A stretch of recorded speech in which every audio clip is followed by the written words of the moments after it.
Street ഫുട്ബോളിന്റെ മറ്റൊരു എപ്പിസോഡിലേക്ക് എല്ലാവർക്കും സ്വാഗതം. ഈ വീഡിയോയിൽ നമ്മൾ സംസാരിക്കാൻ പോകുന്നത് ഇന്ന് രാത്രി ആരംഭിക്കാൻ പോകുന്ന ചാമ്പ്യൻസ് ലീഗിന്റെ ക്വാർട്ടർ ഫൈനൽ ഫസ്റ്റ് ലെഗ് മത്സരങ്ങളെ കുറിച്ചിട്ടുള്ള പ്രിവ്യൂ ആണ്. അതായത് ആർസണലും റയൽ മാഡ്രിഡും ഏറ്റുമുട്ടാൻ പോകുന്നുണ്ട്, അതോടൊപ്പം തന്നെ ബായൺ മ്യൂണിക്കും ഇന്റർ മിലാനും ഏറ്റുമുട്ടാൻ പോകുന്നുണ്ട്. ചെറിയ തോതിലുള്ള പ്രിവ്യൂ നമുക്ക് സംസാരിച്ച് പോകാം.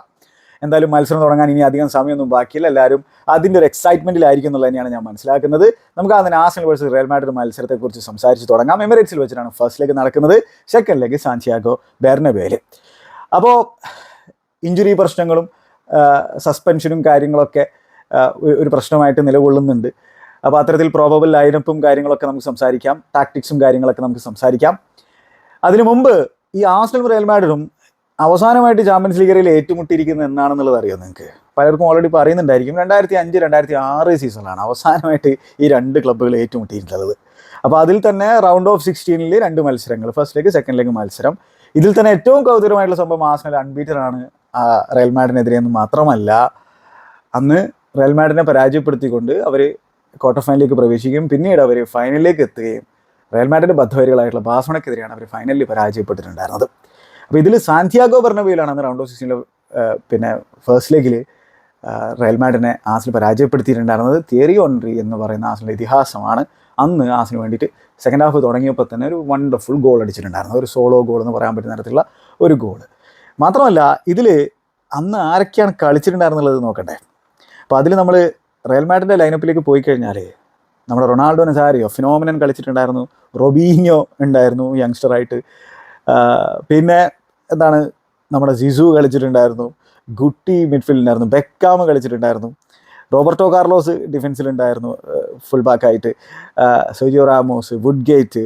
ഈ രീതിയിലുള്ളൊരു ലൈനപ്പായിരുന്നു റയൽ മാഡ്രിഡിൻ്റേത്. ഇനി നമ്മൾ ആർസണൽ ലൈനപ്പിൽ നോക്കിക്കഴിഞ്ഞാൽ തിയറി ഓൺറി, ക്ലെബ്, റേസ്, അതേപോലെ തന്നെ യുംബർഗ്, ഫാബ്രിഗാസ്, പിന്നെ സിൽവ, ഫ്ലമീനി ഡിഫൻസിലുണ്ടായിരുന്നു, എമാനുൽ എബുവെ, ടോറെ, സെൻഡറോസ്, ലേമാനായിരുന്നു കീപ്പറായിട്ടുണ്ടായിരുന്നത്. ഈ എമാനുൽ എബുവേനെയും അതുപോലെ തന്നെ റേസിനെയും ഒക്കെ ആ ഒരു ബാക്ലേസ് പ്രീമിയർ ലീഗ് ആരാധകർക്കൊന്നും മറക്കാൻ പറ്റില്ല എന്നുള്ള കാര്യം ഓർക്കണം. മാത്രമല്ല റേസ് ആണെങ്കിൽ 2019 ഒരു കാർ ക്രാഷിൽ മരണപ്പെട്ടിട്ടുണ്ട്. എന്തായാലും അതൊക്കെ ഓർമ്മകളാണ്. ഇനി റയൽ മാഡ്രിഡിൻ്റെ വല കാക്കുന്നുണ്ടായിരുന്നത് കസിയസ് ആയിരുന്നു. അപ്പോൾ ആ രീതിയിൽ ഗലാക്റ്റിക്കോസ് ഒക്കെ ഉണ്ടായിരുന്നു അവിടെ റയൽ മാഡ്രിഡ് സൈഡിൽ. പക്ഷേ ആർസൻ വെങ്കറിൻ്റെ ആർസണലാണ് അന്ന് വിജയിച്ച് കയറിയിട്ടുണ്ടായിരുന്നത്. ആർസണൽ ആ ഒരു കാലഘട്ടത്തിലൊക്കെ നല്ല ഒരു സൈഡായിരുന്നു എന്നുള്ളതൊക്കെ നമുക്കറിയുന്നതാണ്. അപ്പോൾ ഇനി ഇത്തവണ ആർട്ടറ്റയുടെ ടീമിന് റയൽ മാഡ്രിഡിനെ പരാജയപ്പെടുത്തിക്കൊണ്ട് എന്താണ് സെമി ഫൈനലിലേക്ക് പ്രവേശിക്കാൻ സാധിക്കുമെന്നുള്ളതാണ്. അപ്പോൾ ഇതിൽ രസകരമായിട്ടുള്ള ചില സ്റ്റാറ്റുകൾ നമുക്ക് സംസാരിച്ച് പോകാം. അവസാനമായിട്ട് ഈ ഒരു ക്വാർട്ടർ ഫൈനൽ കടമ്പ ആർസണൽ ചാമ്പ്യൻസ് ലീഗിൽ കടന്നുള്ളത് 2009 അതിനുശേഷം അവർക്ക് ഈ ഒരു കടമ്പ കടക്കാൻ സാധിച്ചിട്ടില്ല. മാത്രമല്ല അവസാനമായിട്ട് ആർസണൽ സെമി ഫൈനലിലേക്ക് എത്തിയതിന് ശേഷം റയൽ മാഡ്രിഡ് 6 തവണ ചാമ്പ്യന്മാരാകുന്നത് നമ്മൾ കണ്ടതാണ്, കിരീടം ഉയർത്തുന്നത് നമ്മൾ കണ്ടതാണ്. അപ്പോൾ ഇവന്മാരനെ വെറുതെ ഒന്നല്ലോ കിങ്സ് ഓഫ് യൂറോപ്പ് എന്ന് വിളിക്കുന്നത്. ഇതിൽ തന്നെ ഇംഗ്ലീഷ് ക്ലബ്ബുകൾക്കെതിരെയുള്ള നോക്കൗട്ട് സ്റ്റേജിലെ ബെറ്റർ റെക്കോർഡുള്ളത് കരീം ബെൻസീമയ്ക്കാണെന്നുള്ള കാര്യം ഓർക്കണം. ചങ്ങായി 2021-22 ക്യാമ്പയിനിൽ ഒരു സിംഗിൾ ക്യാമ്പയിനിൽ 7 ഗോളുകൾ അടിച്ചിട്ടുണ്ടായിരുന്നു. അതേപോലെ തന്നെ പിന്നെ റയൽ മാഡ്രിഡ് ആണെങ്കിൽ 111 ഡിഫറെൻറ്റ് സൈഡുകളെ യൂറോപ്യൻ കപ്പ് ചാമ്പ്യൻസ് ലീഗ് ഇറകളിലായിട്ട് പരാജയപ്പെടുത്തിയിട്ടുണ്ട്. ഈ ഒരു മൊത്തത്തിലുള്ളവരുടെ ചരിത്രത്തിൽ 111 ഡിഫറെൻറ്റ് സൈഡുകൾ. പക്ഷെ അവർക്കിതുവരെ ആർസണലിനെ പരാജയപ്പെടുത്താൻ സാധിച്ചിട്ടില്ല. കാരണം വെച്ചാൽ ആർസണലിനെതിരെ ആകെ 2 മത്സരങ്ങളെ അവർ കളിച്ചിട്ടുള്ളൂ ഈ ഒരു യൂറോപ്യൻ കപ്പ് സ്റ്റേജിൽ അല്ലെങ്കിൽ ചാമ്പ്യൻസ് ലീഗ് സ്റ്റേജിൽ എന്നുള്ള കാര്യം ഓർക്കണം. ഇനി മറ്റൊരു ഇൻട്രസ്റ്റിംഗ് സ്റ്റാർട്ട് 2017-18 സീസൺ തുടങ്ങിയതിന് ശേഷം റയൽ മാഡ്രിഡ് ഇംഗ്ലീഷ് സൈഡുകൾക്കെതിരെ 22 മത്സരങ്ങൾ കളിച്ചിട്ടുണ്ട് നോക്കൗട്ട് സ്റ്റേജിൽ. അതിൽ 11 വിജയിച്ചിട്ടുണ്ട്, 6 പരാജയപ്പെട്ടിട്ടുണ്ട്. അവസാനത്തെ 3 സീസണുകളിൽ മാത്രമായിട്ട് ആൻഫീൽഡിൽ ജയിച്ചിട്ടുണ്ട്, സ്റ്റാൻഫോർഡ് ബ്രിഡ്ജിൽ ജയിച്ചിട്ടുണ്ട്, എറ്റിഹാദിൽ പിന്നെ റയൽ മാഡ്രിഡ് ജയിക്കുന്നതാണ് നമ്മൾ കണ്ടുള്ളത്. ഇനി എമിറേറ്റ്സിൽ അവർക്ക് ജയിക്കാൻ സാധിക്കുമെന്നുള്ളതാണ് പ്രധാനപ്പെട്ട ചോദ്യമായിട്ട് ബാക്കി നിൽക്കുന്നത്. ഇനി എന്തായാലും നമ്മൾ പ്രോബബിൾ ലൈനപ്പിലേക്ക് കടന്നു കഴിഞ്ഞാൽ, അതേപോലെ തന്നെ ടീം ന്യൂസ് പരിപാടിയിലേക്ക് കടന്നു കഴിഞ്ഞാൽ എന്താണ് ഇഞ്ചുറീസ് ഒരു പ്രശ്നമായിട്ട് 2 സൈഡുകളെയും അലട്ടുന്നുണ്ട്, നമുക്കറിയുന്നതാണ്.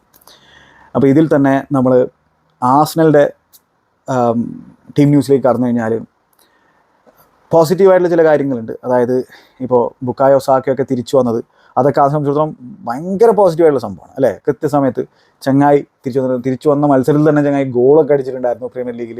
അതൊക്കെ വളരെ പോസിറ്റീവായിട്ടുള്ള സംഭവമാണ്. കാരണം ഒരു ഡിഫറൻസ് മേക്കറാണ് ബുക്കായോ സാക്ക എന്ന് പറയുന്ന ആ ഒരു മാവറിക് നമുക്കറിയുന്നതാണ്. ആ റൈറ്റ് വിങ്ങിൽ മാനസ് സൃഷ്ടിക്കാൻ പറ്റുന്ന തരത്തിലുള്ള ഒരു ഫുട്ബോളറാണ്. പക്ഷേ എന്താണ്, ഗബ്രിയേൽ മഗാലസ് എന്ന് പറയുന്ന ഡിഫൻഡർ ഇഞ്ചുറി മൂലം പുറത്തിരിക്കുകയാണ്. അത് ആ സംബന്ധിച്ചോളം ഭയങ്കര അടിയാണ്. കാരണം ഗബ്രിയേൽ സംബന്ധിച്ചോളം ഒരു ലീഡറിനെ പോലെ പ്രവർത്തിക്കുന്ന തരത്തിലുള്ളൊരു പ്ലെയറാണ് ആഴ്സണലിൻ്റെ കുപ്പായത്തിൽ. ഗബ്രിയേൽ സലീബ പാർട്ട്ണർഷിപ്പ് മികച്ച രീതിയിൽ ഭയങ്കര സിംഗിൾ കളിക്കുന്ന സംഭവമാണ്. ഒപ്പം സെറ്റ് പീസുകളിൽ നിന്ന് ഗബ്രിയേൽ പ്രോസസ്സ് ചെയ്യുന്ന ത്രെട്ട് ഭീകരമാണെന്ന് നമുക്കറിയുന്നതാണ്. അപ്പോൾ എന്തുകൊണ്ടും ഗബ്രിയേൽ മഗാലസ് ഒരു ബിഗ് മിസ്സാണ് ആഴ്സണലിനെ സംബന്ധിച്ചിടത്തോളം. പിന്നെ കലിഫ്യൂരിയും ഇല്ല. അപ്പോൾ എങ്ങനെയായിരിക്കും ആഴ്സണൽ ലൈനപ്പ് ചെയ്യാൻ പോകുന്നത്? അപ്പോൾ ഇതിൽ തന്നെ ടിംബറൊക്കെ തിരിച്ചു വന്നിട്ടുണ്ട്, അതൊരു പോസിറ്റീവ് സംഭവമാണ്. കിവിയോർ സെൻറ്റർ ബാക്കാണ്, ലെഫ്റ്റ് ഫുട്ടഡ് സെൻറ്റർ ബാക്കാണ്. പുള്ളിക്കാരൻ എവർട്ടനെതിരെ കളിച്ചിട്ടുണ്ട്. യൂഷ്വലി നമുക്ക് അങ്ങനെ ട്രസ്റ്റ് ചെയ്യാൻ പറ്റുന്ന തരത്തിലൊരു ഡിഫൻഡർ അല്ല കിവിയോർ.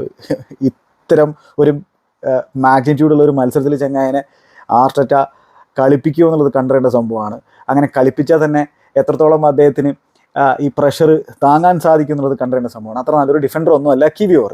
അപ്പോൾ എങ്ങനെയായിരിക്കും ആഴ്സണലിൻ്റെ പിന്നെ ഡിഫെൻസീവ് സെറ്റപ്പ് ഉണ്ടായിരിക്കുക, ലൈനപ്പ് ഉണ്ടായിരിക്കുക എന്നുള്ളത് കാണാൻ ഒരു ആകാംക്ഷയുണ്ട്. അപ്പോൾ ഇതിൽ തന്നെ ടിംബറിനെ ഒരു പക്ഷേ ചിലപ്പോൾ സെൻറ്റർ ബാക്കായിട്ട് കളിപ്പിച്ചിട്ട് തോമസ് പാർട്ടേനെ റൈറ്റ് ബാക്കായിട്ട് കളിപ്പിക്കാനുള്ള ശ്രമം നടത്താം. അല്ലെങ്കിൽ വൈറ്റ് തിരിച്ചു വന്നിട്ടുണ്ട്, അപ്പോൾ വൈറ്റിനെ തന്നെ റൈറ്റ് ബാക്കായിട്ട് കളിപ്പിച്ചിട്ട് ടിംബറിനെ സെൻറ്റർ ബാക്കായിട്ട് കളിപ്പിക്കാനുള്ള ശ്രമം, അല്ലെങ്കിൽ വൈറ്റിനെ സെൻറ്റർ ബാക്കായിട്ട് കളിപ്പിച്ചിട്ട് ടിംബറിനെ റൈറ്റ് ബാക്കായിട്ട് കളിപ്പിക്കാനും, ടിംബർ റൈറ്റ് ബാക്കായിട്ട് മികച്ച രീതിയിലൊക്കെ പെർഫോം ചെയ്തിട്ടുണ്ടായിരുന്നുള്ള കാര്യം നമുക്കറിയുന്നതാണ്. ടിംബർ ആണെങ്കിൽ സെൻറ്റർ ബാക്ക് തന്നെയാണ്, റൈറ്റ് ബാക്കായിട്ട് കളിക്കാൻ പറ്റുന്ന തരത്തിലുള്ള ഒരു പ്ലെയർ ആണല്ലോ. അപ്പോൾ എങ്ങനെ ആ ഒരു ഡിഫെൻസീവ് പാർട്ട്ണർഷിപ്പ് ഉണ്ടാവുക എന്നുള്ളത്, സലീബക്കൊപ്പം ആര് സ്റ്റാർട്ട് ചെയ്യുന്നത് കാണാൻ ഭയങ്കര ആകാംക്ഷയുണ്ട്. ഇനിയിപ്പോൾ ഒരു ലെഫ്റ്റ് ഫൂട്ടഡ് ആയിട്ടുള്ള സെൻറ്റർ ബാക്കിനെ വെച്ച് തന്നെ സലീബയുടെ കൂടെ പോവുകയാണെങ്കിൽ കിവിയോറിനെ തന്നെ സ്റ്റാർട്ട് ചെയ്യിപ്പിക്കുകയായിരിക്കും. എന്തായാലും ലെഫ്റ്റ് ബാക്കായിട്ട് നമ്മുടെ ലൂയിസ് കെല്ലി എന്ന് പറയുന്ന വളരെ മികച്ച രീതിയിലുള്ള പ്രോസ്പെക്റ്റ് തന്നെയായിരിക്കും സ്റ്റാർട്ട് ചെയ്യുക. അദ്ദേഹത്തെ സംബന്ധിച്ചോളം ഒക്കേഷൻ്റേതായിട്ടുള്ള പ്രഷറോ കാര്യങ്ങളൊന്നും തലക്കടിക്കാനുള്ള സാധ്യതയില്ല. ഓൾറെഡി ഉള്ള അദ്ദേഹത്തിൻ്റെ പ്രകടനം നോക്കിക്കഴിഞ്ഞാലും അദ്ദേഹത്തിൻ്റെ മെൻറ്റാലിറ്റി നോക്കിക്കഴിഞ്ഞാലും അതൊന്നും അദ്ദേഹത്തെ കാര്യമായിട്ട് അങ്ങോട്ട് എന്താ പറയുക ബാധിക്കാനുള്ള സാധ്യതയില്ല എന്നതാണ്. അദ്ദേഹം എൻജോയ് ചെയ്യാനാണ് സാധ്യത കൂടുതൽ. പക്ഷേ എന്താണ്, അദ്ദേഹത്തിൻ്റെ ഗെയിമിൽ ആ ഒരു എന്താ പറയുക ആ ഒരു എക്സ്പീരിയൻസിൻ്റെ അഭാവം ചിലപ്പോഴൊക്കെ നമുക്ക് കാണാൻ സാധിക്കാറുണ്ട്. റെക്ലെസ് ആയിട്ടുള്ള ലൂയിസ് കെല്ലിയെ നമ്മൾ ഓൾറെഡി തന്നെ ഈ സീസണിൽ കണ്ടിട്ടുണ്ടല്ലോ. അപ്പോൾ ആ രീതിയിൽ ഈ ഒരു ബിഗ് പ്രഷർ ഗെയിമിൽ, അതും കിങ്സ് ഓഫ് യൂറോപ്പിനെതിരെയുള്ള മത്സരത്തിൽ ഏത് രീതിയിലായിരിക്കും ലൂയിസ് കെല്ലി സ്റ്റെപ്പപ്പ് ചെയ്യുക എന്നുള്ളത് കണ്ടിരേണ്ട സംഭവമാണ്. എന്തായാലും എബിലിറ്റിയുള്ള ഒരു പ്ലെയറാണ്, ഈവൻ അറ്റാക്കിംഗ് വൈസ് നല്ല രീതിയിൽ എബിലിറ്റിയുള്ള പ്ലെയറാണ്. റയലിനെ സംബന്ധിച്ചിടത്തോളം അവരുടെ ഒരു പ്രശ്നമുള്ള വിങ്ങിലൂടെ ലൂയിസ് കെല്ലിക്കും അതേപോലെ തന്നെ ഇനിയിപ്പോൾ മാർട്ടിനെല്ലി സ്റ്റാർട്ട് ചെയ്ത മാർട്ടിനെല്ലിക്കും ട്രൊസാഡിനൊക്കെ, ഇനി അഥവാ ട്രൊസാഡാണ് സ്റ്റാർട്ട് ചെയ്യുന്നതെങ്കിൽ ഒക്കെ ത്രെട്ടൻ ചെയ്യാൻ പറ്റും. കാരണം എന്ന് വെച്ചാൽ റയലിനെ സംബന്ധിച്ചോളം ആ ഒരു ഫുൾ ബാക്ക് ഏരിയയിൽ റൈറ്റ് സൈഡിൽ ഒരു പ്രശ്നമുണ്ട് നമുക്കറിയണം. അപ്പോൾ എന്തായാലും നമുക്ക് ആഴ്സണലിൻ്റെ പല രീതിയിലുള്ള ആ ഒരു ഡിഫെൻസീവ് സാധ്യതകളെ കുറിച്ച്, സെറ്റപ്പിനെ കുറിച്ച് നമ്മൾ സംസാരിച്ചു. മിഡ്ഫീൽഡിലേക്ക് പോയി കഴിഞ്ഞാൽ ഡെക്ലൻ റൈസ് ഷുവർ സ്റ്റാർട്ടറാണ്, വളരെ ഇമ്പോർട്ടൻ്റ് ആയിട്ടുള്ള പ്ലെയറാണ്. മാർട്ടിൻ ഒഡിഗാർഡ് ഇമ്പോർട്ടൻ്റ് ആയിട്ടുള്ള പ്ലെയറാണ്, നമുക്കറിയുന്നതാണ്. പിന്നെ തോമസ് പാർട്ടെ സ്റ്റാർട്ട് ചെയ്യുമോ അതോ ഇനി മിക്കേൽ മെറീനോ ആ ഒരു നമ്പർ 9 ആയിട്ട് ഇങ്ങനെ കളിച്ചുകൊണ്ടിരിക്കുകയാണ്. കാരണം വേറെ വഴിയില്ലാത്തതുകൊണ്ടാണ്. അവരെ സംബന്ധിച്ചിടത്തോളം ഒരു പ്രോപ്പർ 9 അവർ സൈൻ ചെയ്തിട്ടുണ്ടായിരുന്നില്ല. പിന്നെ ഉണ്ടായിരുന്നത് ഗബ്രിയേൽ ജെസൂസ് ആണെങ്കിൽ പുള്ളിക്കാരൻ ഇഞ്ചുറി, കായ് ഹാവേർട്സ് ആ റോള് കളിക്കുന്നുണ്ടായിരുന്നു, പുള്ളിക്കാരൻ ഇഞ്ചുറി. അപ്പോൾ ആ രീതിയിൽ ആ 9 റോളിൽ പ്രശ്നമുണ്ട് ആഴ്സണലിനെ സംബന്ധിച്ചിടത്തോളം. അപ്പോൾ മിക്കേൽ മെറീനോയെ ഒരു ഓക്സിലറി സെൻറ്റർ ഫോർവേഡ് എന്നുള്ള രീതിയിൽ കളിപ്പിക്കുന്നുണ്ടായിരുന്നു. ഇനി അതിന് പകരം ആളിനെ മിഡ്ഫീൽഡിലേക്ക് മാറ്റിയിട്ട് ട്രൊസാഡിനെ ഫോൾസ് 9 ആയിട്ട് കളിപ്പിക്കാനുള്ള ഒരു സാധ്യത ഉണ്ടോ എന്നുള്ളതൊക്കെ കണ്ടറിയേണ്ട സംഭവമാണ്. അല്ലെങ്കിൽ യൂഷ്വലി മിക്കേൽ മെറീനോ സെൻറ്റർ ഫോർവേഡായിട്ട്, റൈറ്റ് സൈഡിൽ സാക്ക, ലെഫ്റ്റ് സൈഡിൽ ട്രൊസാഡ്. പിന്നെ അതേപോലെ തന്നെ ആഴ്സണൽ കഴിഞ്ഞ സീസണിലൊക്കെ നല്ല രീതിയിൽ ഫ്ലറിഷ് ചെയ്തിട്ടുള്ള ആ റൈറ്റ് ഹാൻഡ് സൈഡ് ഉണ്ടല്ലോ, വൈറ്റ്, അതേപോലെ തന്നെ ഒഡിഗാർഡ്, സാക്ക, ആ റൈറ്റ് സൈഡിൽ ഇവരുടെ ആ ഒരു കോമ്പിനേഷൻ മികച്ച രീതിയിൽ വർക്കൗട്ട് ചെയ്തിട്ടുണ്ടായിരുന്നു കഴിഞ്ഞ സീസണിലൊക്കെ അവർ ഫ്ലറിഷ് ചെയ്തിട്ടുള്ള സമയത്ത്. അപ്പോൾ അത് റീക്രിയേറ്റ് ചെയ്യാനുള്ള ശ്രമം ആർട്ടറ്റയുടെ ഭാഗത്ത് നിന്ന് വരുമോ ഇല്ലയോ എന്നുള്ളതൊക്കെ കണ്ടറിയേണ്ട സംഭവമാണ്. അപ്പോൾ ഇതാണ് ആഴ്സണലിൻ്റെ ലൈനപ്പ് സാധ്യതകളെ കുറിച്ച് എനിക്ക് പറയാനുള്ളത്. ഇനി നമ്മൾ എന്താണ്, കീപ്പറായിട്ട് ഒബ്വിയസ്ലി റായ തന്നെ കേട്ടോ, അതിനെക്കുറിച്ച് നമ്മൾ സംസാരിച്ചല്ലോ. റയൽ മാഡ്രിഡിനെ സംബന്ധിച്ചിടത്തോളം അവർക്ക് കുറേ ഇഞ്ചുറി പ്രശ്നങ്ങളുണ്ട്, നമുക്ക് എല്ലാവർക്കും അറിയുന്നതാണ്.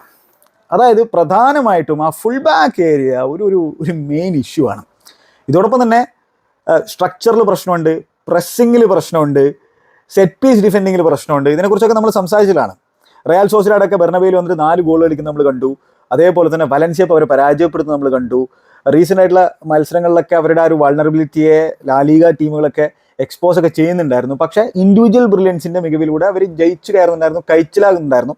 അപ്പോൾ ഈ ഒരു മത്സരത്തിലും കാർലോ അൻചെലോട്ടി പ്രതീക്ഷിക്കുന്നുണ്ടാവുക ഇതൊരു ബിഗ് ചാമ്പ്യൻസ് ലീഗ് രാത്രിയാണ്. ബിഗ് ചാമ്പ്യൻസ് ലീഗ് രാത്രിയിൽ യൂഷ്വലി റയൽ മാഡ്രിഡ് സ്റ്റെപ്പ് ചെയ്യാറുണ്ട്, അവരുടെ ബിഗ് സ്റ്റാർസ് സ്റ്റെപ്പ് ചെയ്യാറുണ്ട്. ആ രീതിയിൽ അവർ സ്റ്റെപ്പ് ചെയ്യും എന്നുള്ളൊരു പ്രതീക്ഷ ഉണ്ടായിരിക്കും. പക്ഷേ ആർസണൽ ഒരു ടഫ് നട്ട് ടു ക്രാക്ക് ആണെന്നുള്ള കാര്യം ഓർക്കേണ്ടതായിരുന്നു. അവർ ഡിഫെൻസീവ്ലി വളരെ വെൽ ഓർഗനൈസ്ഡ് ആയിട്ടുള്ള ഒരു സൈഡാണ്. പിന്നെന്താണ്, അവർ ഒരുപാട് നാളുകൾക്ക് ശേഷമാണ് ഈ ചാമ്പ്യൻസ് ലീഗിൻ്റെ തന്നെ ബിഗ് സ്റ്റേജിൽ കളിക്കുന്നത്. അതിൽ പലർക്കും ഈ ആർസണൽ കുപ്പായത്തിൽ ചാമ്പ്യൻസ് ലീഗ് കളിച്ചതിൻ്റെ എക്സ്പീരിയൻസോ കാര്യങ്ങളൊന്നുമില്ല. അപ്പോൾ നമുക്ക് ഒരിക്കലും റയൽ മാഡ്രിഡ് പ്ലേയേഴ്സുമായിട്ട് ഈ ആർസണൽ പ്ലേയേഴ്സിൻ്റെ എക്സ്പീരിയൻസിനെ കമ്പയർ ചെയ്യാനേ പറ്റില്ല എന്നുള്ളതുണ്ട്. അപ്പോൾ അങ്ങനത്തെ ഒരു സംഭവമുണ്ട്. ഈ ഒരു ബിഗ് ഒക്കേഷൻ്റെ ആ ഒരു പ്രഷറിനെ എങ്ങനെയായിരിക്കും ആർസണൽ പ്ലേയേഴ്സ് ഹാൻഡിൽ ചെയ്യാൻ പോകുന്നത്, സൈക്കോളജിക്കൽ അഡ്വാൻറ്റേജ് മിക്കവാറും റയൽ മാഡ്രിഡ് തന്നെ ആയിരിക്കും ഉണ്ടായിരിക്കുക. ഈവൻ ദോ അവരുടെ റീസെൻ്റ് ആയിട്ടുള്ള ഫോം അത്ര മികച്ചൊന്നുമല്ല എങ്കിൽ പോലും എന്താണ് ആ ഒരു സൈക്കോളജിക്കൽ അഡ്വാൻറ്റേജ് അതൊരു ഭീകര സാധനമാണ്. അത് റയൽ മാഡ്രിഡ് തന്നെ ഉണ്ടെന്ന് നമുക്കറിയുന്നതാണ്. പക്ഷേ ആർസണൽ എന്തായാലും ഇതൊരു അവസരമായിട്ട് കാണുന്നുണ്ടായിരിക്കും. റയൽ മാഡ്രിഡ് അത്ര നല്ല ഷേപ്പിലല്ല, തോൽപ്പിക്കാൻ പറ്റുന്ന പാകത്തിലാണ് ആ സൈഡ് ഇരിക്കുന്നത് എന്നുള്ളൊരു തോന്നൽ അവർക്കുണ്ടായിരിക്കും. പക്ഷേ ഇനി അവർക്ക് അവരുടേതായിട്ടുള്ള പ്രശ്നങ്ങൾ വേറെ ഉണ്ട്. ഗോളടിക്കാൻ ബുദ്ധിമുട്ടുന്ന തരത്തിലൊരു സൈഡാണ്, പ്രത്യേകിച്ച് ഓപ്പൺ പ്ലേയിൽ നിന്ന് ക്രിയേറ്റ് ചെയ്യാൻ ബുദ്ധിമുട്ടുന്ന തരത്തിലൊരു സൈഡാണ് ആർസണൽ. ഡിഫെൻസീവ്ലി സോളിഡാണെന്നൊക്കെ പറയുമ്പോഴും പക്ഷേ ഈ സാക്കയൊക്കെ തിരിച്ചു വന്നത് വലിയ ബൂസ്റ്റാണ് ആ സൈഡിനെ സംബന്ധിച്ചിടത്തോളം എന്നുള്ളത് നമുക്കറിയുന്നതാണ്. പിന്നെ റയൽ മാഡ്രിഡിൻ്റെ പ്രധാന പ്രശ്നം നമ്മൾ പറഞ്ഞ പോലെ ആ ഫുൾ ബാക്ക് ഏരിയകളാണ്. അതിപ്പോൾ റൈറ്റ് ബാക്ക് ഏരിയ മാത്രമല്ല, ലെഫ്റ്റ് ബാക്ക് ഏരിയയിലും ഒരു പ്രശ്നമുണ്ട്. ആരൊക്കെ സ്റ്റാർട്ട് ചെയ്യുന്നതാണ് ലീക്കായിട്ടുള്ള ലൈനപ്പ്. പല മീഡിയകളിൽ റിപ്പോർട്ട് ചെയ്യുന്ന ലൈനപ്പ് പ്രകാരം വാസ്കസ് തന്നെ റൈറ്റ് ബാക്കായിട്ട് സ്റ്റാർട്ട് ചെയ്യുന്നുള്ളതും അലാബ എന്ന് പറയുന്ന എക്സ്പീരിയൻസ്ഡ് ആയിട്ടുള്ള ചെങ്ങായനെ ലെഫ്റ്റ് ബാക്കായിട്ട് കാർലോ അൻചെലോട്ടി സ്റ്റാർട്ട് ചെയ്യിപ്പിക്കുന്നുള്ളതാണ് പറഞ്ഞു കേൾക്കുന്നത്. മെൻഡി ഇഞ്ചുറി മൂലം പുറത്തിരിക്കുകയാണ്, കാർവഹാലിന് ലോങ് ടേം ഇഞ്ചുറിയാണ്, ഇതൊക്കെ നമുക്കറിയുന്നതാണ്. പിന്നെ റുഡിഗറും അസെൻസിയോയും തന്നെ ആയിരിക്കും ആ ഒരു ഡിഫൻസീവ് പാർട്ട്നേഴ്സായിട്ട് സ്റ്റാർട്ട് ചെയ്യുന്നതായിരിക്കും. തിബോ കോർട്ടോ തിരിച്ചു വരുന്നത് വലിയ ബൂസ്റ്റാണ് റയലിനെ സംബന്ധിച്ചിടത്തോളം. തിബോ കോർട്ടോ ഉണ്ടായിരിക്കും വല കാക്കാന്നുള്ളതാണ് കേൾക്കുന്നത്. അപ്പോൾ ഇങ്ങനൊരു ഡിഫൻസീവ് ലൈനപ്പ്. അപ്പോൾ പിന്നെ മിഡ്ഫീൽഡിൽ കമവിംഗ, ഫെഡെ, ജൂഡ് ബെല്ലിംഗാം, പിന്നെ usual സസ്പെക്റ്റുകൾ Rodrigo, Vini Junior, Mbappe. ഇതായിരിക്കും റയൽ മാഡ്രിഡിൻ്റെ ലൈനപ്പ് എന്നുള്ളതാണ് പല മീഡിയകളും റിപ്പോർട്ട് ചെയ്യുന്നത്. അപ്പോൾ ഇതിൽ ഈ ഒരു ലൈനപ്പ് ആണെങ്കിൽ തന്നെ പ്രധാന പ്രശ്നമുള്ളത് വാസ്കസിൻ്റെ ആ ഒരു ഏരിയ തന്നെയാണ്. വാസ്കസിൻ്റെ ആ ഒരു ഏരിയ ടാർഗറ്റ് ചെയ്യാൻ ആർസണലിന് സാധിക്കും. കാരണം അവർക്ക് അവിടെ പേസി ആയിട്ടുള്ള പ്ലേയേഴ്സ് ഉണ്ട്. ഇപ്പോൾ മാർട്ടിനെല്ലി അത്ര എഫിഷ്യൻ്റ് ആയിട്ടുള്ള ഫുട്ബോളർ അല്ല, പ്രധാനമായിട്ടും ഔട്ട്പുട്ടൊക്കെ കൺസിഡർ ചെയ്യുമ്പോൾ. പക്ഷേ പേസ് ഉണ്ട്, ത്രട്ടൺ ചെയ്യാൻ പറ്റും. ലൂയിസ് കെല്ലി ആ ഒരു ഏരിയയിലൂടെ അണ്ടർലാപ്പിംഗ് റണ്ണും ഓവർലാപ്പിംഗ് റണ്ണും നടത്താൻ പറ്റുന്ന തരത്തിലുള്ള പ്ലെയറാണ്. ആൾ ഒരു ത്രട്ടായിരിക്കും, ഒരു ഹാൻഡ്ഫുൾ ആയിരിക്കും. ഒപ്പം എന്താണ് ഡെക്ലൻ റൈസും ആ ഒരു ഏരിയയിലൂടെ റണ്ണുകൾ നടത്താനുള്ള സാധ്യതയുണ്ട്. ഡെക്ലൻ റൈസ് ആണ് ആ ഒരു LCM ആയിട്ട് സ്റ്റാർട്ട് ചെയ്യുന്നെങ്കിൽ ഒരു 4-3-3 ഫോർമേഷൻ ആയിരിക്കും ആർസണൽ ഇത് മിക്കവാറും. ആ ഒരു RCM ആയിട്ട് ഓഡിഗാർഡ്, LCM ആയിട്ട് ഡെക്ലൻ റൈസ്, തോമസ് പാർട്ടി ആയിരിക്കും ഡിഫൻസീവ് മിഡ്ഫീൽഡായിട്ട് കളിക്കുന്നുണ്ടാവുക. ഇനി മെറീനോ ആണ് മിഡ്ഫീൽഡ് കളിക്കുകയാണെങ്കിൽ മെറീനോ ആയിരിക്കും ആ ഒരു LCM റോള് കളിക്കുന്നുണ്ടായിരിക്കുക. ഡെക്ലൻ റൈസ് ഹോൾഡ് ചെയ്തിരിക്കുന്ന അവസരം ഉണ്ടായിരിക്കും. അപ്പോൾ എന്താണ് ഇനിയിപ്പോൾ മാർട്ടിനെല്ലിക്ക് പകരം ട്രൊസാർഡ് ആണെങ്കിലും പ്രശ്നങ്ങൾ സൃഷ്ടിക്കാൻ പറ്റുന്ന തരത്തിലുള്ള ഒരു പ്ലെയറാണ്. അപ്പോൾ എന്തായാലും ആ ഒരു ഏരിയ അവർ എന്തായാലും ടാർഗറ്റ് ചെയ്യും. പിന്നെ അപ്പുറത്ത് ബുക്കായോ സാക്കയുടെ ത്രട്ട് ഉണ്ട്. ഒഡിഗാർഡ്, ബുക്കായോ സാക്ക, വൈറ്റ് ആ ഒരു കോമ്പിനേഷൻ, അല്ലെങ്കിൽ ടിംബറിൻ്റെ കോമ്പിനേഷൻ, അതും ആ ഒരു ഏരിയയിലുള്ള ഫുൾ ബാക്കിന് പ്രശ്നം ഉണ്ടാക്കും. കമോവിംഗൊക്കെ ലെഫ്റ്റ് ബാക്കായിട്ട് കളിക്കുന്നത് നമ്മൾ കണ്ടതാണ്. പക്ഷേ കമോവിംഗിനൊക്കെ കൂബോ ഒക്കെ നല്ല രീതിയിൽ ഇടങ്ങറാക്കുന്നത് ആ ഒരു കോപ്പായിട്ടുള്ള സെമി ഫൈനലിൻ്റെ സെക്കൻഡ് ലെഗിലൊക്കെ നമ്മൾ കണ്ടിട്ടുണ്ടായിരുന്നു. അപ്പോൾ എന്തായാലും ആ രീതിയിൽ കമോവിംഗയെ ചിലപ്പോൾ സ്റ്റാർട്ട് ചെയ്യിപ്പിക്കാനുള്ള ഒരു സാധ്യതയില്ല. അലാബയുടെ ആ ഒരു എക്സ്പീരിയൻസിനെ ആയിരിക്കും കൂടുതലും യൂസ് ചെയ്യാൻ ശ്രമിക്കുന്നുണ്ടാവും. അതാണല്ലോ ഈ ലീഗ് ലൈനപ്പിൽ നമുക്ക് മനസ്സിലാക്കാൻ സാധിക്കും. ഇനി ലാസ്റ്റ് മിനിറ്റ് സർപ്രൈസുകൾ ഉണ്ടാവും എന്നുള്ളത് നമുക്കറിയില്ല. അപ്പോൾ അതാണ് ഫ്രാൻ ഗാർസിയ സ്റ്റാർട്ട് ചെയ്യാനുള്ള സാധ്യത ഇല്ല എന്നുള്ളതാണ് ഈ ലീഗ് ലൈനപ്പിൽ നമുക്ക് മനസ്സിലാക്കാൻ കഴിയുന്നത്. അപ്പോൾ ഇതിൽ ആ റൈറ്റ് ബാക്ക് റോളിൽ ഫെഡെ വാൽവെർദയെ കളിപ്പിച്ചുകൂടെ എന്നുള്ളതായിരിക്കും സ്വാഭാവികമായിട്ടുള്ള ചോദ്യം ഉണ്ടായിരിക്കുക. കാരണം ഫെഡെ കളിക്കുമ്പോൾ അവിടെ എന്തായാലും വാസ്കസ് കളിക്കുന്നതിനേക്കാൾ 10 മടങ്ങ് ക്വാളിറ്റി ഡിഫറൻസ് ഉണ്ടായിരിക്കും അല്ലേ. ഫെഡെ ഒരു മിഡ്ഫീൽഡർ ആണെങ്കിൽ പോലും അതേമാതിരി റൈറ്റ് ബാക്ക് റോൾ കളിക്കുമ്പോൾ അതിന് ബെസ്റ്റ് കൊടുക്കും. ഫെഡെ എവിടെ കളിച്ചാലും ബെസ്റ്റ് കൊടുക്കും. ഈ ഫെഡയുടെ മറ്റൊരു കഥ എന്താണെന്ന് വെച്ചാൽ ആൾ ആർസണലിൽ 2015 ഒരു ട്രയലിനൊക്കെ വന്നിട്ടുണ്ടായിരുന്നു. അങ്ങനത്തെ ഒരു കഥയുണ്ട്. അതൊരു നീണ്ട കഥയാണ്. അതൊരു മറ്റൊരു അവസരത്തിൽ ഞാൻ പറയാൻ ശ്രമിക്കാം. പിന്നീടാണ് റയൽ മാഡ്രിഡ് അങ്ങനെ സൈൻ ചെയ്തിട്ടുണ്ടായിരുന്നത്. അപ്പോൾ എന്തായാലും ഫെഡെ ഇമ്പോർട്ടൻറ്റ് പ്ലെയറാണ്. അപ്പോൾ ഈ ചൊമേനിയുടെ ആബ്സെൻസ് ആയിരിക്കണം ചിലപ്പോൾ കാർലോ അൻചെലോട്ടിയെ ഈ ഫെഡയെ പിടിച്ച് റൈറ്റ് ബാക്കായിട്ട് കളിപ്പിക്കാതിരിക്കാനുള്ള ഒരു തോന്നലിൻ്റെ പുറത്തുണ്ടായിരിക്കുക എന്നുള്ളതാണ്. ഫെഡെ മിഡ്ഫീൽഡിൽ ആവശ്യമുണ്ട് എന്നുള്ളൊരു തോന്നലിൻ്റെ പുറത്തായിരിക്കും. കാരണം മിഡ്ഫീൽഡിൽ ആ സംബന്ധിച്ചോളം അവർ ചിലപ്പോൾ ഡോമിനേറ്റ് ചെയ്യാനുള്ള സാധ്യതയുണ്ട്. അപ്പോൾ ഫെഡയെ അവിടെ നിർത്തിക്കഴിഞ്ഞാൽ ആ ഡോമിനേഷനെ തടയാൻ സാധിക്കും എന്നുള്ളതായിരിക്കും കരുതുന്നുണ്ടായിരിക്കുക. പിന്നെ കമോവിംഗയെ മിഡ്ഫീൽഡ് സ്റ്റാർട്ട് ചെയ്യിപ്പിക്കുകയാണ്. അപ്പോൾ എന്നെ സംബന്ധിച്ചിടത്തോളം ലുക്കീറ്റ സ്റ്റാർട്ട് ചെയ്തിട്ടുണ്ടെങ്കിൽ കുറേ കൂടി കൺട്രോൾ റയൽ മാഡ്രിഡിന് കിട്ടാനുള്ള സാധ്യതയുണ്ട്. പക്ഷേ റയൽ മാഡ്രിഡിൻ്റെ ഉദ്ദേശം എന്താണെന്നുള്ള അറിയണം. റയൽ മാഡ്രിഡ് മിക്കവാറും ഇത് എമിറേറ്റ്സിലുള്ള ഒരു മത്സരമായതുകൊണ്ട് തന്നെ ചിലപ്പോൾ ഒരു മിഡ് ബ്ലോക്കിൽ ഇരുന്നുകൊണ്ട് ഡിഫെൻഡ് ചെയ്തിട്ട് കൗണ്ടറിനുള്ളൊരു ശ്രമമായിരിക്കും. ആസ്നലും പിന്നെ അത്ര ഫ്രണ്ട് ഫുട്ടിൽ അറ്റാക്ക് ചെയ്യുന്ന തരത്തിലൊരു സൈഡൊന്നുമല്ല ഇപ്പോഴത്തെ സാഹചര്യത്തിൽ. അവർ പ്രസ്സൊക്കെ ചെയ്യും, അതൊക്കെയുണ്ട്, പക്ഷേ അങ്ങനെ ഫ്രണ്ട് ഫുട്ടിൽ അറ്റാക്ക് ചെയ്യുന്നൊരു സൈഡല്ല. അപ്പോൾ രണ്ട് ടീമുകളും മിഡ് ബ്ലോക്കിൽ ഇരിക്കുമോ എന്നുള്ളതാണ് മറ്റൊരു പ്രധാനപ്പെട്ട ചോദ്യമായിട്ട് ബാക്കി നിൽക്കുന്നത്. ആസ്നലിൻ്റെ ഓഫ് ദ ബോൾ സ്ട്രക്ചർ മികച്ചതാണ്. അപ്പോൾ അവരെ കൗണ്ടർ ചെയ്യുമ്പോഴാണ് അവർ കുറച്ചുകൂടെ വൾണറബിൾ ആകുള്ളൂ. അല്ലാത്ത പക്ഷം എന്താണ്, അവന്മാർ ഭയങ്കര ഷേപ്പിലായിരിക്കുക. ഓപ്പൺ പ്ലേയിൽ നിന്ന് അവരെ കീറി മുറിക്കൽ ഇത്തിരി ബുദ്ധിമുട്ടൊരു സംഭവമാണ്. ഈവൻ ദോ ആസ്നലിൻ്റെ ഫോമും അത്ര മികച്ചൊന്നുമല്ല എന്ന് നമ്മൾ നോക്കുമ്പോൾ. അതായത് ആസ്നൽ അവസാനത്തെ 8 മത്സരങ്ങൾ ഓൾ കോമ്പറ്റീഷനിൽ 3 മാത്രമേ വിജയിച്ചിട്ടുള്ളൂ. അങ്ങനത്തെ ഒരു സംഭവമുണ്ട്. പക്ഷേ ഇത് അവരുടെ ബിഗ്ഗസ്റ്റ് ഗെയിം ഓഫ് ദ സീസണാണ്. അവർക്കിനി വേറൊരു ടൈറ്റിൽ അടിക്കാനുള്ള സാധ്യത നിലനിൽക്കുന്നില്ല, അല്ലേ? അപ്പോൾ ഇതിലെല്ലാം കൊടുക്കാൻ തയ്യാറായിട്ടായിരിക്കും അവർ വരുന്നുണ്ടാവുക. അപ്പോൾ എന്തായാലും ഇൻട്രസ്റ്റിംഗ് ആയിട്ടുള്ളൊരു ടാക്റ്റിക്കൽ ബാറ്റിലായിരിക്കും. അപ്പോൾ അതിൽ തന്നെ അവർക്ക് ആ ഡിഫൻസിൽ സംഭവിച്ച മഗാലസിൻ്റെ ആബ്സെൻസിനെ എങ്ങനെ അവർ നെഗേറ്റ് ചെയ്യുന്നുള്ളത് കണ്ടറിയണം. കാരണം വെച്ചാൽ റയൽ മാഡ്രിഡിൻ്റെ അറ്റാക്കേഴ്സ് ഓൺ ദെയർ ഡേ ഒരു രക്ഷയില്ലാത്ത ഫുട്ബോളേഴ്സാണ്. കാരണം ഒറ്റയ്ക്ക് കളി ജയിപ്പിക്കാൻ പറ്റുന്ന തരത്തിലുള്ള പ്ലേയേഴ്സ് ഉണ്ട്. അത് നമ്മൾ രണ്ട് സൈഡിലെയും അറ്റാക്കിംഗ് പ്ലേയേഴ്സിനെ നമ്മൾ പിന്നെ വിലയിരുത്തി കഴിഞ്ഞാൽ, കമ്പയർ ചെയ്ത് കഴിഞ്ഞാൽ റയൽ മാഡ്രിഡിൻ്റെ ക്വാളിറ്റി വിനി ജൂനിയർ ആണെങ്കിലും ജൂഡ് ബെല്ലിംഗം ആണെങ്കിലും കിലിയൻ എംബാപ്പയൊക്കെ ആണെങ്കിലും ഈവൻ റോഡ്രിഗോ ആണെങ്കിലും ഡിഫറൻസ് മേക്കേഴ്സാണ്. ഒറ്റയ്ക്ക് കളി ജയിപ്പിക്കാൻ പറ്റും. അപ്പുറത്ത് അങ്ങനെ ഒറ്റയ്ക്ക് കളി ജയിപ്പിക്കാൻ പറ്റുന്ന തരത്തിലുള്ള എത്ര പ്ലേയേഴ്സ് ഉണ്ട് എന്നുള്ളതാണ്. നമുക്ക് വേണമെങ്കിൽ ബുക്കായോ സാക്കയുടെ പേര് അതിൽ ഉൾപ്പെടുത്താൻ പറ്റും. വേറെ ആർക്കും ആ രീതിയിൽ ഭയങ്കരമായിട്ടുള്ള മാജിക് പ്രൊഡ്യൂസ് ചെയ്തുകൊണ്ട് അങ്ങനെ ഒറ്റയ്ക്ക് കളി ജയിപ്പിക്കാൻ പറ്റും എന്നുള്ളത് എനിക്ക് തോന്നുന്നില്ല. ഒഡിഗാർഡൊക്കെ ക്വാളിറ്റിയുള്ള പ്ലെയറാണ്, പക്ഷേ ഒരു ഇൻകൺസിസ്റ്റൻസി അദ്ദേഹത്തിൻ്റെ ഗെയിമിലുണ്ട്, നമുക്കറിയുന്നതാണ്. പിന്നെ മാത്രമല്ല അദ്ദേഹത്തിന് ഒരു പ്രശ്നം ഉണ്ടായിരിക്കും. മുൻ റയൽ മാഡ്രിഡിൻ്റെ പ്ലെയറാണല്ലോ, അവിടെ നിന്ന് ഓപ്പർച്യൂണിറ്റിക്ക് വേണ്ടിയിട്ടാണ് അദ്ദേഹം പോന്നിട്ടുണ്ടായിരുന്നത്. അങ്ങനെയാണ് ആസ്നലിലേക്ക് അദ്ദേഹം വന്നിട്ടുള്ളത്. പക്ഷേ ഈ ഒരു സീസൺ അത്ര മികച്ച രീതിയിലല്ല ഒഡിഗാർഡ് പെർഫോം ചെയ്തിട്ടുള്ളത്. പക്ഷേ ഒഡിഗാർഡിൻ്റെ ആബ്സെൻസിൽ ഓപ്പൺ പ്ലേയിൽ അവർ ക്രിയേറ്റ് ചെയ്യാനൊക്കെ ബുദ്ധിമുട്ടുണ്ടായിരുന്നു. അദ്ദേഹം തിരിച്ചു വന്നിട്ടും, ഇഞ്ചുറിയിൽ നിന്നൊക്കെ തിരിച്ചു വന്നിട്ടും അദ്ദേഹത്തിൻ്റെ കഴിഞ്ഞ സീസണിൽ പ്രൊഡ്യൂസ് ചെയ്ത രീതിയിലുള്ള ഒരു പെർഫോമൻസ് ലെവൽ കാഴ്ചവെക്കാൻ സാധിച്ചില്ല. പക്ഷേ ഈ സാക്ക വന്നതും അവരുടെ ആ ഒരു റിതം ഉണ്ടല്ലോ, ഞാൻ പറഞ്ഞ പോലെ വൈറ്റ്, സാക്ക, ഒഡിഗാർഡ്, ആ ഒരു കോമ്പിനേഷൻ ചിലപ്പോൾ ആർസണലിന് ഗുണം ചെയ്യാനുള്ളൊരു സാധ്യതയുണ്ട്. അപ്പോൾ ആ ഒരു ഏരിയയിൽ, ആ ഒരു ഫുൾ ബാക്ക് ഏരിയയിലും റയലിനെ സംബന്ധിച്ചോളം ഇതിൽ പ്രശ്നമുണ്ട്. പിന്നെ മെറീനോ സെൻറ്റർ ഫോർഡ് ആണെങ്കിൽ ഒരു ഹാൻഡ്ഫുൾ ആണ്, ഒരു നാച്ചുറൽ സ്ട്രൈക്കർ അല്ലെങ്കിൽ പോലും ഏരിയലി ഭയങ്കര സൗണ്ട് ആയിട്ടുള്ള പ്ലെയറാണ്. പിന്നെ ഇനി നമ്മൾ ആർസണലിൻ്റെ പ്രധാനപ്പെട്ട ആയുധം, ഒന്ന് അവർ റെസല്യൂട്ടായിട്ട് ഡിഫെൻഡ് ചെയ്യുന്നൊരു യൂണിറ്റാണ്. മറ്റൊന്ന് എന്താണ്, സെറ്റ് പീസുകൾ. അവരെ സംബന്ധിച്ചോളം അവരുടെ വജ്രായുധമാണത്. അപ്പോൾ അതിൽ ഗബ്രിയേൽ മിസ് ചെയ്യും അവർ. ഗബ്രിയേൽ ഈ ഡെലിവറീസ് ബോക്സിലേക്ക് വരുമ്പോൾ അദ്ദേഹത്തിൻ്റെ ഹെഡറുകളൊക്കെ ഭയങ്കരമായിട്ട് ഒരു ആയുധമായിട്ട് യൂസ് ചെയ്യുന്നുണ്ടായിരുന്നു. പക്ഷേ സീസൺ തുടക്കത്തിൽ ഉണ്ടായിരുന്ന പോലെ അല്ല റീസെൻ്റ് ആയിട്ടുള്ള അവരുടെ സെറ്റ് പീസുകൾ എന്നുള്ള സക്സസ്. കാരണം ടീമുകൾ മനസ്സിലാക്കി തുടങ്ങി എങ്ങനെ ഡിഫെൻഡ് ചെയ്യുന്നത്. പക്ഷേ റയലിനെ സംബന്ധിച്ചിടത്തോളം അതൊരു പ്രശ്നമാണ്. റയലിൻ്റെ ഒരു മെയിൻ പ്രശ്നമാണ് ഈ സെറ്റ് പീസ് ഡിഫെൻഡിങ്. അപ്പോൾ അതിൽ നിന്ന് എങ്ങനെ മാക്സിമം എടുക്കാൻ പറ്റും എന്നുള്ളത് ഓൾറെഡി നിക്കോ യോവർ എന്ന് പറയുന്ന സെറ്റ് പീസ് കോച്ചൊക്കെ പിന്നെ ഹോംവർക്കും കാര്യങ്ങളും ചെയ്തിട്ടുണ്ടായിരിക്കും. പിന്നെ ഡെലിവറീസ്, ഇപ്പോൾ സാക്കയ്ക്ക് തിരിച്ചു വന്നപ്പോൾ സാക്കയുടെ ഡെലിവറി ഒക്കെ ഇമ്പോർട്ടൻ്റ് ആണ്. ഡെക്ലൻ റൈസിൻ്റെ ഡെലിവറി ഇമ്പോർട്ടൻ്റ് ആണ്. കണ്ടറിയാം, മെറീനോ ഏരിയലി സൗണ്ട് ആയിട്ടുള്ള പ്ലെയറാണ്. അപ്പോൾ അതൊരു ത്രെട്ടാണ് റയലിനെ സംബന്ധിച്ചിടത്തോളം, നമുക്കറിയുന്നതാണ്. ഇനി ഈ കിവിയോറാണ് സ്റ്റാർട്ട് ചെയ്യുന്നതെങ്കിൽ ആർസണലിൻ്റെ ഡിഫൻസിൽ അത് മുതലെടുക്കാൻ റയൽ മാഡ്രിഡും നോക്കും.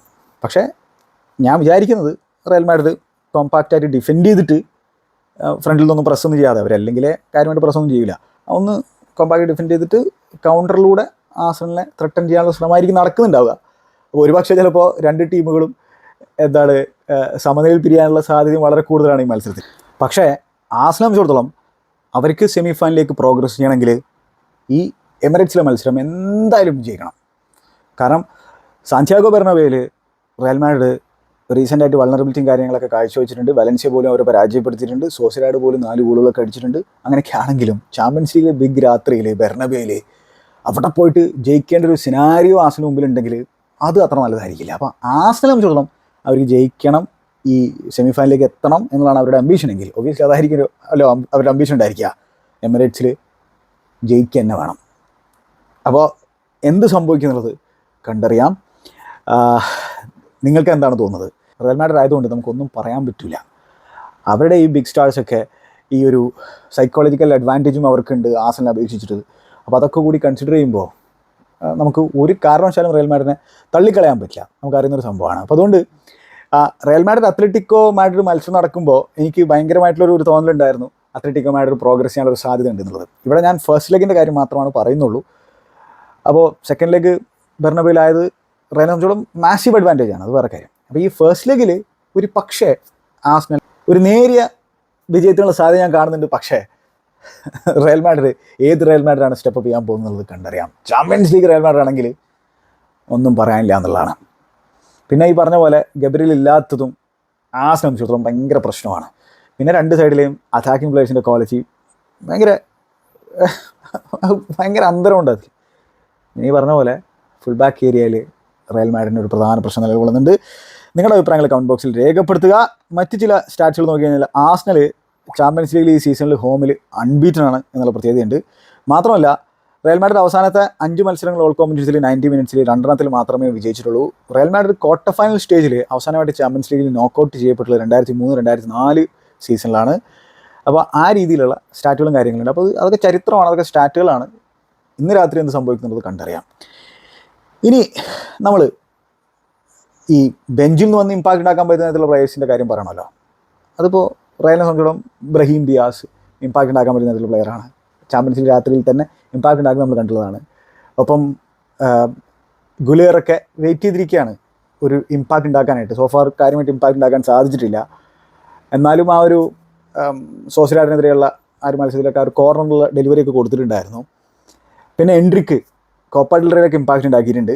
ചാമ്പ്യൻസ് ലീഗ് രാത്രിയിൽ ഇമ്പാക്റ്റ് ഉണ്ടാക്കാൻ വെയിറ്റ് ചെയ്തിരിക്കുകയാണ്. അതിനുള്ള സാധ്യത ഉണ്ടാവുമോ എന്നുള്ളത് കണ്ടറിയണം.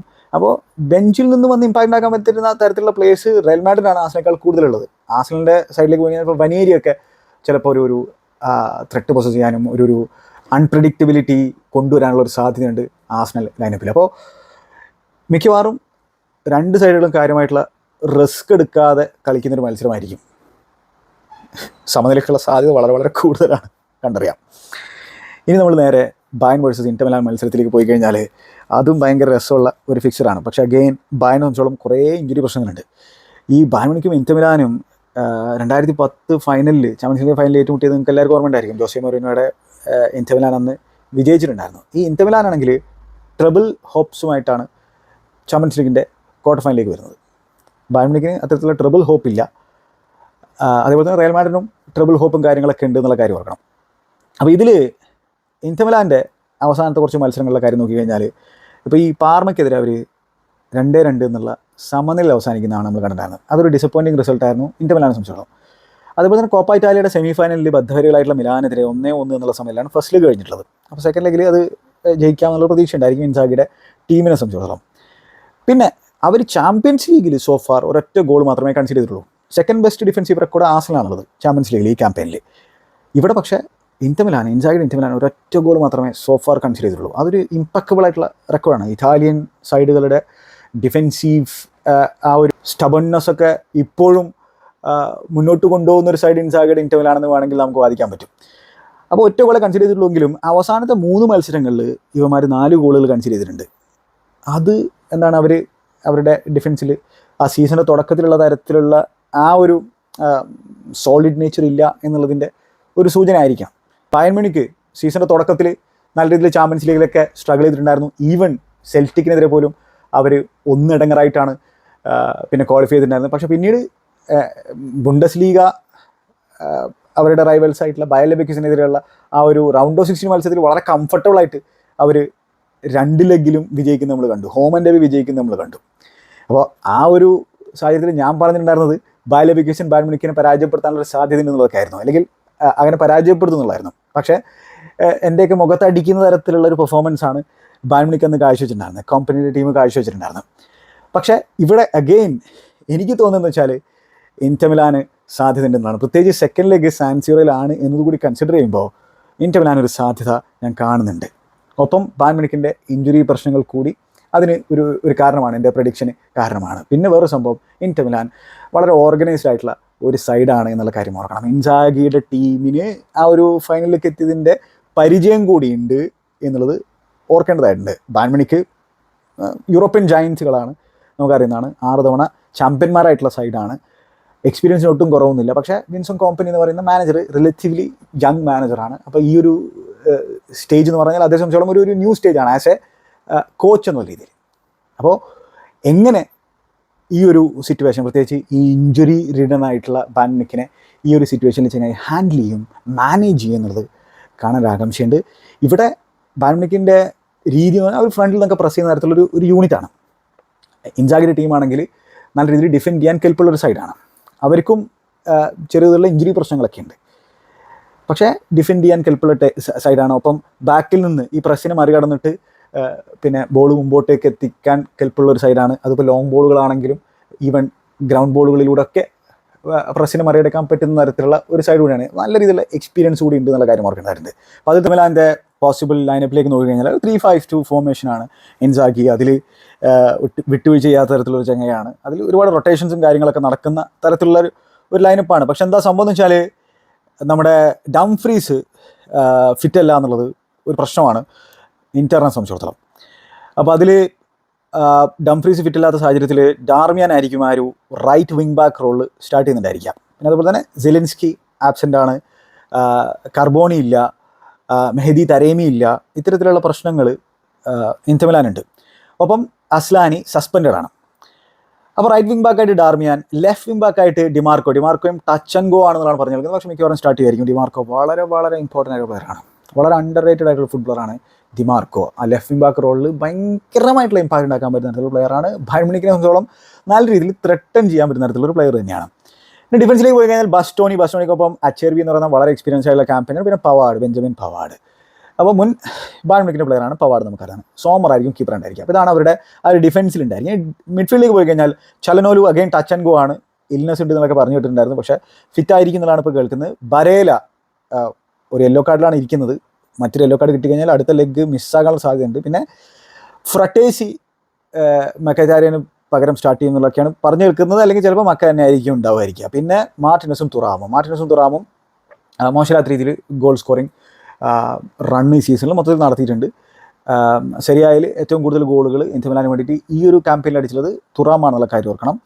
അപ്പോൾ ഇവരുടെ ആ ഒരു കോമ്പിനേഷൻ നല്ല രീതിയിൽ വർക്ക് ഒക്കെ ചെയ്യുന്നുണ്ട്. ഇപ്പോൾ ലൗതാരോ മാർട്ടിനസ് ആണെങ്കിൽ ചാമ്പ്യൻസ് ലീഗിൽ നല്ല രീതിയിലുള്ള ഔട്ട്പുട്ടും കാര്യങ്ങളൊക്കെ പ്രൊഡ്യൂസ് ചെയ്തിട്ടുണ്ട്. അപ്പോൾ ഇതാണ് ഇന്റർ മിലാൻ്റെ പോസിബിൾ ലൈനപ്പ് ഉണ്ടായിരിക്കുക.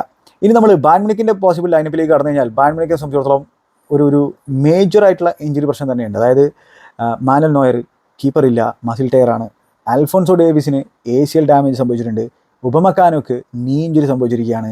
അതുപോലെ തന്നെ പാവ്ലോവിച്ച് ഇൽനെസ് മൂലം ഔട്ടാകാനുള്ള സാധ്യതയെന്ന് കേൾക്കുന്നുണ്ട്. മുസിയാലക്ക് ഹാംസ്ട്രിങ് ഇഞ്ചുറി പറ്റിയിട്ടുണ്ട്. അതൊക്കെ ഭീകരമായിട്ടുള്ള മിസ്സാണ്. മുസിയാല എന്നൊക്കെ പറഞ്ഞു കഴിഞ്ഞാൽ അത്രയും ഇമ്പോർട്ടൻ്റ് ആയിട്ടുള്ള പ്ലെയറാണ്. ഈ സീസണിൽ അവരുടെ ഏറ്റവും ഇമ്പോർട്ടൻ്റ് ആയിട്ടുള്ള ഒരു അറ്റാക്കർ എന്ന് പറഞ്ഞാൽ അത് ചിലപ്പോൾ ഹാരി കെയ്നോടൊപ്പം ഒലീസ ആയിരിക്കും. ഒലീസ സെൻസേഷണൽ ആയിട്ടുള്ള ഡെബ്യൂ സീസണാണ് ബയൺ മുനിക്കിൽ ഉണ്ടായിട്ടുള്ള ചങ്ങായിക്ക്. പക്ഷേ ഒപ്പം ജമാൽ മുസിയാല ഡിഫൻസ് മേക്കറാണ്, നമുക്ക് എല്ലാവർക്കും പറയുന്നത്. അപ്പോൾ മുസിയാല എന്തായാലും അവർ മിസ് ചെയ്യും. അപ്പോൾ അങ്ങനെ ഒരു പ്രശ്നമുണ്ട്. പിന്നെ ആ ഒരു 4-2-3-1 ഷേപ്പ് ആയിരിക്കും അവരുടെ ഉണ്ടായിരിക്കുക. അപ്പോൾ ആരൊക്കെ ഡിഫൻസിൽ സ്റ്റാർട്ട് ചെയ്യുന്നതാണ്? ഉപമക്കാനില്ലാത്ത സാഹചര്യത്തിൽ ഡയറും അതേപോലെ തന്നെ കിമ്മിൻജെ ആയിരിക്കും. അത് അത്ര അങ്ങോട്ട് റിലയബിൾ ആയിട്ടുള്ള ഒരു പാർട്ട്ണർഷിപ്പ് അല്ല. ഈവൻ ഉപമക്കാനെയും അത്ര റിലയബിൾ ആയിട്ടുള്ള ഒരു പാർട്ട്ണർഷിപ്പ് ആണെന്ന് പറയാൻ പറ്റില്ല. പക്ഷേ ഓവറോൾ അവരുടെ ലീഗ് ക്യാമ്പയിനിലൊക്കെ അവർ നല്ല രീതിയിലുള്ള ഡിഫൻസീവ് റെക്കോർഡും കാര്യങ്ങളൊക്കെ മെയിൻറ്റെയിൻ ചെയ്തിട്ടുണ്ട് എന്നുള്ള കാര്യം ഓർക്കേണ്ടതായിട്ടുണ്ട്. ഈവൻ യൂറോപ്പിലെ തന്നെ മൊത്തത്തിലുള്ള ഡിഫൻസീവ് റെക്കോർഡൊക്കെ നോക്കുമ്പോൾ അതിൽ ബയൺ മുനിക്ക് നല്ല രീതിയിൽ പെർഫോം ഒക്കെ ചെയ്തിട്ടുണ്ട്. ചാമ്പ്യൻസ് ലീഗിന് തുടക്കത്തിൽ നല്ല രീതിയിൽ സ്ട്രഗിളൊക്കെ ചെയ്തിട്ടുണ്ടായിരുന്നെങ്കിൽ പോലും. പിന്നെ ഗറേറോ ആയിരിക്കും ലെഫ്റ്റ് ബാക്ക് ഉണ്ടായിരിക്കും. റൈറ്റ് ബാക്കായിട്ട് സാഷ ബോയ് ആണോ അതിന് ലൈമർ സ്റ്റാർട്ട് ചെയ്യുമെന്നുള്ളത് കണ്ടറിയേണ്ട സംഭവമാണ്. മിഡ്ഫീൽഡിലേക്ക് പോയി കഴിഞ്ഞാൽ കിമ്മിച്ചിനോടൊപ്പം ഗൊരറ്റ്സ്ക. കിമ്മിച്ച് അഗെയിൻ വളരെ അണ്ടർ റേറ്റഡ് ആയ ഒരു സീസണാണ് ഉണ്ടായിക്കൊണ്ടിരിക്കുന്നത്. വളരെ അണ്ടർ റേറ്റഡ് സീസണാണ്. അദ്ദേഹത്തിൻ്റെ ആ ഒരു ക്രിയേറ്റീവ് എബിലിറ്റിയൊക്കെ നമ്മൾ കണ്ടുകൊണ്ടിരിക്കുകയാണ്. ആ റൈറ്റ് ഹാഫ് സ്പേസിലുള്ള അതിൻ്റെ ക്രോസ് ഒരു പ്രധാന ആയുധമാണ് ബയണിനെ സംബന്ധിച്ചിടത്തോളം. മാത്രമല്ല ക്രോസുകൾ ഇടുന്നതിൽ ബയൺ മുനിക്ക് മിടുക്കന്മാരാണ്. അതായത് ഈ സീസണിൽ 192 ക്രോസുകൾ അവർ ചാമ്പ്യൻസ് ലീഗിൽ പ്രൊഡ്യൂസ് ചെയ്തിട്ടുണ്ട്. അതിൽ 7 ഗോളുകളും അതുവഴി ഹെഡഡ് ഗോളുകൾ വന്നിട്ടുണ്ട്. അപ്പോൾ ഏറ്റവും കൂടുതൽ ക്രോസുകളും ഏറ്റവും കൂടുതൽ ആ ക്രോസുകൾ വഴി ഗോൾ അടിച്ചിട്ടുള്ള ഒരു സൈഡ് ചാമ്പ്യൻസ് ലീഗിൽ ബയൺ മുനിക്കാണ്. അപ്പോൾ ഹാരി കെയ്ൻ്റെ ആ ഒരു ഏരിയൽ എബിലിറ്റി അവർ യൂസ് ചെയ്യും. അതിൽ മിക്കവാറും ക്രോസുകൾ വരിക ഒലീസയുടെ ആ ഒരു ലെഫ്റ്റ് ഫുട്ട് കൊണ്ടുള്ള ഒരു ഡീപ്പ് ക്രോസ്, അല്ലെങ്കിൽ ആ റൈറ്റ് ഹാഫ് സ്പേസിൽ നിന്നുള്ള കിമ്മിച്ചിൻ്റെ ക്രോസ് ഒരു പ്രധാന ആയുധമാണ് അവരെ സംബന്ധിച്ചിടത്തോളം. അത് അവർ വീണ്ടും യൂട്ടിലൈസ് ചെയ്യാൻ ശ്രമിക്കുന്നുണ്ടായിരിക്കും. അപ്പോൾ കിമ്മിച്ചിനോടൊപ്പം ഗൊരറ്റ്സ്കയും നല്ലൊരു സീസണാണ് അദ്ദേഹത്തെ സംബന്ധിച്ചോളം. ആ ഒരു ഫിസിക്കാലിറ്റി ഉണ്ട്. ഒപ്പം മോശമില്ലാത്ത രീതിയിൽ ബോക്സ് ടു ബോക്സ് ക്രാഷ് ചെയ്യാൻ പറ്റുന്ന തരത്തിലുള്ള ഒരു പ്ലെയറാണെന്ന് നമുക്കറിയാം. പിന്നെ തോമസ് മുള്ളർ അദ്ദേഹത്തിൻ്റെ അവിടെ നിന്നുള്ള പോക്ക് അദ്ദേഹം അറിയിച്ചിരിക്കുകയാണ് എല്ലാവരോടും. അപ്പോൾ അദ്ദേഹത്തെക്കുറിച്ച് സെപ്പറേറ്റ് ഒരു വീഡിയോയിൽ നമുക്ക് സംസാരിക്കാം. ഒരു ലെജൻഡാണ്, നമുക്കറിയുന്നതാണ്. മുള്ളർ മിക്കവാറും ചിലപ്പോൾ സ്റ്റാർട്ട് ചെയ്യേണ്ടി വരും. പിന്നെ സാനെ ലെഫ്റ്റ് വിങ്ങിൽ, റൈറ്റ് വിങ്ങിൽ ഒലീസേനെ, അഥവാ ഒലീസേനെ നമ്പർ 10 ആയിട്ട് കളിപ്പിക്കുമ്പോൾ വന്നിട്ട് ഗനാബ്രീനെ വിങ്ങിലേക്ക് കളിപ്പിക്കും എന്നുള്ളത് കണ്ടുവരാം. ഹാരി കെയ്ൻ എന്തായാലും സ്ട്രൈക്കറായിട്ട് കളിക്കും. അപ്പോൾ ഇവിടെ മുസിയാലയുടെ ആബ്സൻസ് അത് അവർ ഫീൽ ചെയ്യാൻ സാധ്യതയുണ്ട്. ഡിഫൻസിലും അവർ കുറച്ച് പ്രശ്നമായിട്ട് എനിക്ക് തോന്നുന്നുണ്ട്. അപ്പോൾ ഇതൊക്കെ ഇന്റർ മിലാൻ ചോദിക്കണം. ഈവൻ ദോ മത്സരം അലയൻസ് അറീന ആണെങ്കിൽ പോലും അവർ മിക്കവാറും ഒരു സമനിലയിൽ ഹാപ്പി ആയിരിക്കും. എന്നിട്ട് സെക്കൻഡ് ലെഗിൽ എന്താണ് സാൻ സിറോയിൽ കാര്യങ്ങൾക്ക് ഒരു തീർപ്പ് കൽപ്പിക്കുക എന്നുള്ളതായിരിക്കും ഇന്റർ മിലാൻ്റെ ഒരു ചിന്ത ഉണ്ടായിരിക്കുക. ഇനി അഥവാ ഓപ്പർച്യൂണിറ്റി കിട്ടി കഴിഞ്ഞാൽ ഇവിടെയും പിന്നെ ഒരു സക്കർ പഞ്ചിലൂടെ ഒരു ജയത്തോടുകൂടി തിരിച്ചു പോകാൻ സാധിച്ചു കഴിഞ്ഞാൽ അതിലും അവർ ഹാപ്പി ആയിരിക്കും. പക്ഷേ ബയൺ മ്യൂണിക്കിനെ സംബന്ധിച്ചോളം അവർ അവസാനത്തെ 22 ഹോം മത്സരങ്ങളിൽ അൺബീറ്റനാണ് ചാമ്പ്യൻസ് ലീഗ് എന്നുള്ള കാര്യമാണ്. 17 വിജയിച്ചിട്ടുണ്ട്, 5 സമനില. അവസാനമായിട്ടൊരു വിസിറ്റിംഗ് സൈഡ് അലയൻസ് അറീനയിൽ വന്നിട്ട് വിജയിച്ചിട്ടുള്ളത് 2021 PSG ആണ്. ഏപ്രിലിൽ സംഭവിച്ചിട്ടുള്ളൊരു കാര്യമാണ്. അന്ന് 3-2 എന്നുള്ള സ്കോറിൽ ക്വാർട്ടർ ഫൈനൽ ഫസ്റ്റ് ലീഗിൽ അവർ വിജയിച്ചിട്ടുണ്ട്. അപ്പോൾ ഇവരുടെ ഹോം റെക്കോർഡ് മികച്ചതാണ്.